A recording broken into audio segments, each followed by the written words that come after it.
ब्रह्ममुरारिसुराचितलिङ्गं निर्मलभासितशोभितलिङ्गं जन्मजदुःखविनाशतलिङ्गं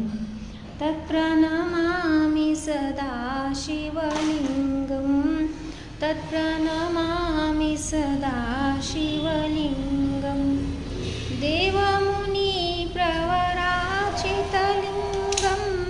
कामदहनकरुणाकरलिङ्गं देवमुनिप्रवराचितलिङ्गं कामदहनकरुणाकरलिङ्गं